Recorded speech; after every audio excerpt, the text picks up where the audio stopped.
La crise de la Covid-19 a fait chavirer l'immobilier de bureau. Le marché des grandes métropoles françaises était pourtant jusqu'alors sur une trajectoire ascendante, triomphante même. Plébiscités par les investisseurs, les montants investis progressaient de plus de 17 par an depuis 2009, pour atteindre le record de 25 milliards d'euros en 2019. Il faut dire que le marché bénéficiait de nombreux soutiens. Des rendements attractifs avec des risques limités, la faiblesse des taux d'intérêt, les tensions sur le marché, une demande de modernisation du parc locatif. Foncières, OPCI, gestionnaires d'actifs, compagnies d'assurance se sont rués sur Paris et les perspectives du Grand Paris, mais aussi sur la Défense, le Croissant Ouest, la Part-Dieu à Lyon. Les exemples ne manquent pas. Aujourd'hui, c'est un peu la bérésina. La demande placée, c'est-à-dire le volume des transactions locatives ou ventes à l'occupant, est en chute libre. En Île-de-France, le décrochage atteint 46,3% sur les 9 premiers mois de l'année par rapport à la même période de 2019. C'est sans commune mesure avec les chocs subis au début des années 2000 ou lors de la grande récession de 2008-2009. Conséquence, des mètres carrés même bien placés ne trouvent plus preneur. C'est ce qu'indique l'offre immédiate de bureaux en région parisienne qui s'établissait fin septembre à près de 3,3 millions de mètres carrés en hausse d'un peu plus de 18% sur un an. La tendance est la même dans les principales métropoles régionales. Excepté Aix-Marseille, où la chute de la demande placée se limite à 4%, les cracks sont d'ampleur comparable, s'étalant de moins 34% à Bordeaux jusqu'à moins 51% à Lille.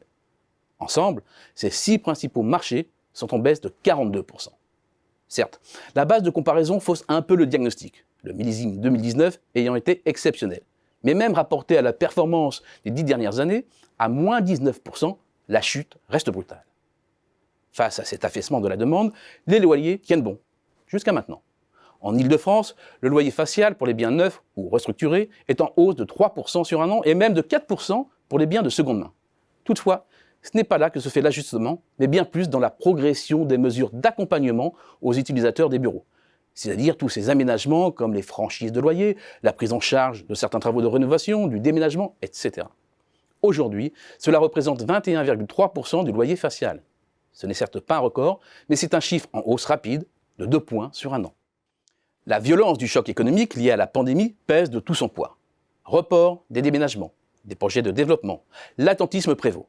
La réduction du poste immobilier, deuxième poste de coût pour les entreprises de services, est en outre un enjeu important dans la politique de maîtrise des dépenses. À cela s'ajoute, pour les prochains mois, le risque d'une vague de faillite avec à la clé de nombreuses surfaces remises sur le marché. Et c'est sur cette récession historique que s'installe et se généralise le télétravail.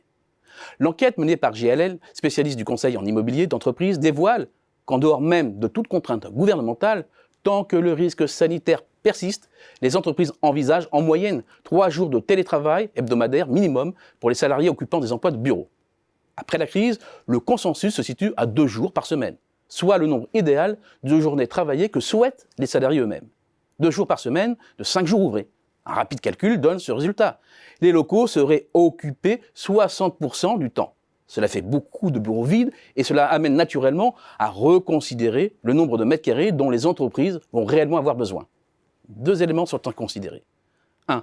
Les ajustements s'inscriront dans un temps long en raison de la durée des baux. Et 2. Évidemment, l'équation 40% du bureau vide, 60% du bureau occupé ne signifie pas une équivalence en termes de surface. Un peu comme un réseau électrique, il faut pouvoir gérer la surcharge. De toute évidence, les salariés se rendront à leur lieu de travail pour faire ce qu'il est impossible de faire à travers des écrans et que les bureaux se transforment plus en hubs sociaux pour faciliter les interactions et la collaboration. Les grands paquebots des sièges sociaux sont certainement voués à une cure d'amaigrissement. Et la situation prête parfois à sourire, comme avec les GAFAM qui ont investi ces dernières années des milliards de dollars dans des sièges sociaux pharaoniques pour ensuite se tourner vers le télétravail. Mais ce n'est qu'une partie du marché de l'immobilier de bureau. Cloisonné, semi-cloisonné, flex office, réinventer le bureau de demain prendra du temps. Et il y aurait, selon les professionnels, pas plus de 10 à 15% de surface en trop. L'entreprise sans usine était une chimère. L'entreprise sans bureau l'est tout autant.